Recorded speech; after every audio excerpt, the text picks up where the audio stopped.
फायदे को लोग भूल गए थे, हानि को याद करने लग गए थे कि भाई हमको ये हानि हो रही है, तो फिर दूसरे लोगों ने किसी ने लिया ही नहीं।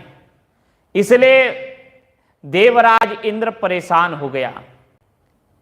कहते हैं कि ऋषियों ने जब सुना तो ऋषियों ने कहा, देवराज इंद्र जो है उस समय भाग गया और फिर कहीं कमल में, जहां हिमालय है वहां कमल की नाल तंतु में जाकर के बैठ गया चुपके से। नहीं तो ब्रह्म हत्या पीछा ही नहीं। अब लेकिन वहां भूखा प्यासा रहता था। अग्नि में स्वाहा करके, अग्नि देवता है ना, अब अग्नि देवता सभी देवताओं के मुख हैं, उनको स्वाहा करो तो सभी देवताओं को जाए, लेकिन इंद्र के पास नहीं जावे, क्योंकि वो जल में रहता था। जल और अग्नि का बैर है, वहां अग्नि देवता प्रवेश नहीं, इसलिए अग्नि देवता स्वयं ही उसको ग्रहण करते थे। अग्नि तो मोटे ताजे हो गए, देवराज जो है वहां पतले हो गए। ऋषियों को पता चला कि देवराज इंद्र बड़े परेशान हैं। वो लोग इंद्र के पास गए और कहा, देवराज इंद्र आप चिंतित मत होइए, आपका कल्याण होगा, हम अश्वमेध यज्ञ कराएंगे आपके इस ब्रह्म हत्या से छूटने के लिए। वैसे तो कहते हैं, हयमेधेन पुरुषम परमात्मान ईश्वरम दृष्ट्वा नारायणम देवम मोक्ष से पी जगत वधात। अरे अश्वमेध यज्ञ करा देंगे, परमात्मा का यजन करेंगे, नारायण की आराधना करेंगे, तो एक की क्या संपूर्ण जगत की कोई हत्या कर दे तो भी भगवान की आराधना करके उस पाप से शुद्ध हुआ जा सकता है, मुक्त हुआ जा सकता है। ब्रह्महा पृथ्वीहा गोघ्नो मातृहा चार्यहा गवान स्वादः पुष्कल को वापी शुद्धेरन यस्य कीर्तनात्। ब्रह्म हत्यारा, पितृहत्यारा, गोघ्नः, मातृहत्यारा, आचार्य हत्यारा, और चाहे वो कुत्ते हुत्ते को खाने वाला पुलकस ही क्यों ना हो, चांडाल ही क्यों ना हो, वह भी भगवान का कीर्तन करता है तो वह भी पवित्र हो जाता है। तो अश्वमेध करने के बाद में देवराज इंद्र भी पवित्र हो गए।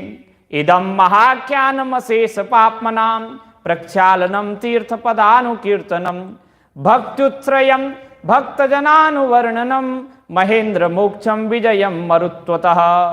जो इस महान आख्यान को पढ़ता है, जिसमें भक्त श्री वृत्र का चरित्र है, वृत्रवध की कथा है, इसको जो इस आख्यान को पढ़ता है उसके अशेष पाप निःशेष हो जाते हैं, नष्ट हो जाते हैं। उसके क्यों बोले, प्रक्षालनम तीर्थ पदानु, एक एक शब्द से बड़े बड़े पाप, एक एक वाक्य से बड़े बड़े पाप नष्ट हो जाते हैं। पर भक्त्युत्त्रयम भक्त जनानुवर्णनम महेंद्र मोक्षम विजयम मरुत्वतः। इसमें भक्त वृत्र का चरित्र है, इंद्र की विजय की कथा है, इसलिए इसको पढ़ने से विजय भी प्राप्त होती है। पठेयुराख्यानमिदं सदा बुधाः श्रवन् तथो पर्वणीन्द्रियम धन्यम यशस्यम निखिलाघमोचनम रिपुंजयम स्वस्थयनम तथायुषम।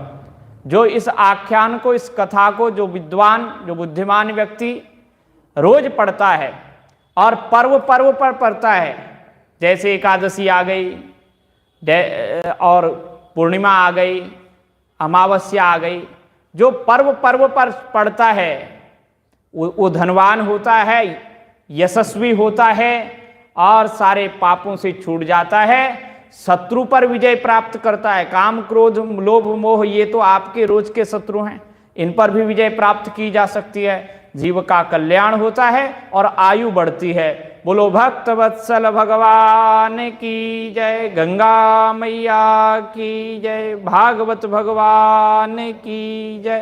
तत्सत श्री ब्रह्मार्पणमस्तु। हरे कृष्णा हरे राम राम राम हरे हरे।